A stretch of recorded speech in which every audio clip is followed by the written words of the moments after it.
Hi guys! Itong story na 'to ay one-shot story galing sa ibang writers. And sana matulungan niyo ako sa pagpili kung sino may pinakamagandang story. Comment niya sa baba kung ano masasabi niyo sa story niya. Wait niyo na lang din yung next one-shot story.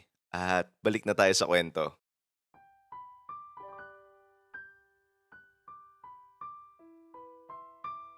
'Pag broke ba talaga, hindi na namin deserve magka-love life? Hi, ako si Simon at broke ako. As in, wala akong pera kahit piso. Actually, meron naman kasi binibigyan ako ng baon ng magulang ko. Senior high school na ako at medyo nape-pressure ako sa mga sinasabi nila sa social media. Hoy, tulala ka na naman dyan. Ay, sorry. Siya si Freya. Classmate ko siya at kababata ko. Parehas lang kami lumaki sa hirap at nag-aaral din siya sa public school. May crush na ako sa kanya mula nung LM pa lang kami. Pero hindi pa ako maamin sa kanya. Ano ba iniisip mo dyan at tulala ka sa sahig? Nag-overthink lang ako. Kasi nagsiscroll ako sa TikTok kagabi. Tapos sabi nila, yung mga lalaking broke daw, hindi daw nila deserve ng babae. I mean, tama naman, di ba? Baka kasi yung pang-date pa lang galing pa sa magulang mo. Pero paano kung nag-aaral pa, di ba? Paano sila makakuha ng pera? E di mag-wait sila makatapos before sila lumandi. Or pwede naman mag-side hustle sila, di ba? Para kumita naman sila ng extra pera na pinaghirapan nila. Pero need ba talaga ng pera para magmahal? Shala, ganyan ka na. Pero para sa akin, oo. Kasi doon mo makikita yung future mo sa lalaki. Nung sinabi niya yun sa akin, na-motivate ako ng sobra. Kasi sabi ko, tama nga naman. At least titignan nila yung future nila kasama yung lalaki. Kaya nung araw na yun, nagsipag ako ng sobra. Tol, bili mo na tong relo. 300 lang. Sobrang paldo ka na dito. Gagi, ganda nga ah. Saan mo nabili to? Sa TikTok. Magkano? 600 yan. Pero nabili ko ng discounted. 280 plus shipping. Benta ko na lang sa 300 kasi tropa naman kita eh. Weh, pag ito sinerge ko dapat 600 to ah. Sige lang, search mo para makita mo. Ay gagi, oo nga no. Ge, send ko na lang sa Gcash mo. At doon ako nagsimula mag-buy and sell. Bibili ako ng bultuhan kapag 11-11 or 12-12. Tapos, ibebenta ako sa classroom or sa school. Kumikita naman ako ng 20 to 50 pesos kada item. Pero nung umabot na yung ipon ko ng 5K, sabi ko, gusto ko i-date si Freya. Freya, Yo, gusto mo gumala? Gagi, wala akong pera. Libre ko na. Weh, legit ba? Tangi ko nga. Ba't parang ang dami mong pera ngayon? Baka kupit pa yan ah. Raulo, di mo ba nakikita sa classroom nagbebenta ako ng mga relo? Ah, yung pala yung pinagkakaguluhan nyo dong mga lalaki. Panis ka na naman. Di na ako broke. Angas ah. In-overthink mo talaga yun. Oo. Sabi mo kasi, Ha? Ano yun? wala. Bukas sunduin kita. Sige. Hindi ko nagkukwento yung naging date namin pero naging masaya kami nung araw na yun. Time skip tayo nung pagpasok namin sa college. Same school pa rin kami pero magkaiba kami ng course. Business ad ako tapos siya nursing. Hatid sundo ko pa rin siya tulad ng dati. Pero isang beses, nagulat ako nung may gusto maghatid sa kanya. Ano, tara na? Ay, wait, Sai. Di pala ako makakasabay sa'yo. Ha? Bakit? Sasabay ako kay Marcos. Ha? Ba't ka sasabay dun? Hatid niya daw ako. Nakakotse daw siya. Sus, type ka lang nun. Tara na, ako na lang sabayan mo. Libre kita kwek-kwek. Yung favorite mo? Di nga pwede. Nagsabi na ako na sasabay ako sa kanya eh. Ah, ganun ba? Sige, ingat kayo. Nasaktan ako nung araw na yun. Kala ko kasi mas lamang na ako sa iba kasi kumikita naman ako kahit papaano kahit estudyante pa lang ako. Pero Akala ko lang pala. Pagka-uwi ko, nag-research ako tungkol kay Marcus kasi naiinggit ako sa kanya. Pag-stalk ko sa profile niya, mayaman pala talaga sila. Pero wala naman siyang sariling trabaho or pinagkakakitaan.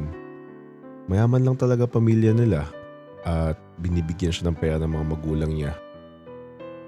Sa sobrang pag-overthink ko nung gabing yun, sabi ko, aamin na ako kay Freya kinabukasan.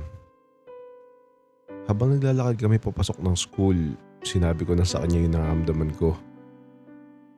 Freya, Oh, naalala mo pa ba kung kailan tayo naging magkaibigan? di ba grade 5 yun, nung una kita maging kaklase? Naks, naalala mo pa talaga ah. Bakit? An meron? Ah, gusto kasi kita. Dati pa. Ha? Sabi ko, gusto kita. Narinig kita. Pero kasi Simon, kami na ni Marcus. Ha? Agad-agad? Kakilala mo pa lang dun ah. Last week lang tayo nag-start mag-college. Ano kasi Simon, nung hinatid niya ako gamit yung kotse niya, nag-rides kami bago umuwi. Sa kanya ba yung kotse o sa dad niya? Sa kanya daw yun, regalo ng dad niya. Galing naman pala sa magulang niya yun eh. Pero pinaranas niya pa rin sa akin paano maging prinsesa. Kaya mo siya sinagot. Oo, Freya, kaya ko din naman yun eh. Kumikita na ako ng galing sa akin oh. Di ba sabi mo dati, gusto mo yung hindi galing sa magulang niya yung pagde-date sa'yo? Sai, di mo kasi kaya maabot yung kaya ni Marcus. Tsaka, hindi ka sapat para sa akin. Sorry talaga pero, future pa rin naman tinitignan ko. Pero para sa akin naman yun. Pinipigilan ko na lang umiyak sa harap niya noong oras na yun. Okay, naintindihan ko. Sorry talaga, Sai. Mabait ka naman eh. Okay na ako, Frey. Salamat sa pagsabi sa akin. Naglakad ako nun pabalik sa bahay kasi feel ko di ko kaya pumasok. Saan ka pupunta? May nakalimutan lang ako sa bahay. Mauna ka na, sunod na lang ako. Pag uwi ko nun, umiyak lang ako sa kwarto ko. Feel ko parang ang hina ko. Kaya di na ako pumasok ng araw na yun. Nung nag-college pala ako, yung parents ko parehas na nasa ibang bansa. Kaya ako na lang yung nandito sa Pinas. Nagpapadala na lang sila sa akin dito. Tapos wala pa akong kapatid. Di ko alam pumasok sa isip ko nun pero hindi na ako pumasok sa school. Naisipan ko na lang isugal lahat ng oras at pera ko sa pag-buy and sell since doon naman ako magaling. Time skip tayo sa present.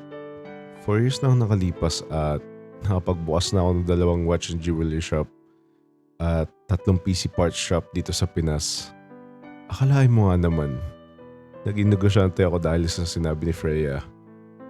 Habang papunta pala ako sa isang branch na bubuksan ko, naisipan ko muna bumili ng kape. Pagpasok ko sa coffee shop, may naanigan na akong parang pamilyar na muka. At sa tagal ng kasama ko siya, hindi ako nagkamali ng tingin. Si Freya nga yun, may kasama siyang bata. Nilapitan ko siya para kamustahin. Freya? Ikaw ba yan? Uy, Sai!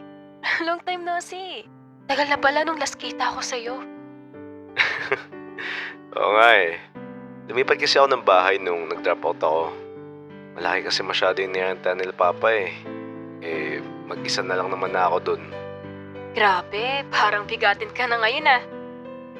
Hindi naman. Ba't palang bumisita ka ulit dito sa QC? Hindi. Napadaan lang. May bubuksan kasi akong bagong branch ng store namin dito. Naging negosyante ka nga talaga. Oo nga eh. Thank you sa'yo. Ha? Bakit sa akin? Kasi ikaw nagsabi sa akin na Pangit naman kung galing sa magulang ko yung pera ko, di ba? Taing yan. Naging motivation mo pa talaga yun? Oo. Tsaka nung, alam mo na, sabi mo, hindi ko maabot si... Marcos, Ayun, kaya nagsumipag ako lalo. sorry talaga dun. Baliw, matagal na yun. Okay na ako. Pero 'di ba? At least tignan mo sobrang big time mo na tignan ngayon. Sino pala siya? Pamangkin mo ba? Hindi. Anak ko. Napatulala ako ng saglit. Kala ko kasi pamangkin niya lang talaga. Mukha naman kasi siyang di nanganak. Uy, tulala ka na naman. Wala talagang nagbago sa'yo. Ay, sorry. Si Marcos ba yung tatay? Oo. Congrats pala sa inyo. Ay hindi. Walang congrats sa kupal na yun. Ha? Bakit? Nung nag-second year kami, binuntis niya ako. Pero sabi niya, di pa daw siya ready kaya di ako pinanugutan. Grabe naman yun. Una pa lang halata naman sa kanya na playboy siya eh. Sadyang, nasilaw lang talaga ako sa status niya. Pero may asawa ka na. Wala. Focus ako sa anak ko. Ganun ba? Minsan pala kapit tayo. Di na rin kita makontak dati. Nagpalit ka ba ng SIM? Oo. Nagpalit kasi ako ng phone nun nung nagbayad ako. Para mas malinaw yung kuha ko sa mga items ko. Akin na po mo, lagay ko number ko. Order for Simon. Ay, sorry. Mauna na pala ako. Nagmamadali kasi ako. Opening na kasi nung bagong branch ko. Ganun ba? Sige, ingat ka. Kita ulit tayo minsan. Sige. Una na ako. Bye. Alam niyo na rin naman na siguro kung ano yung pumasok sa isip ko nun. Maganda pa rin naman siya. Siya rin yung naging reason kung ba't ako nandito. Pero pas na ako kasi di naman ako yung pinili niya nung una eh. Gagawin pa akong tatay. 1 out of 10 guys. Ilan man rate nyo sa story niya? Comment niya sa baba. Thank you!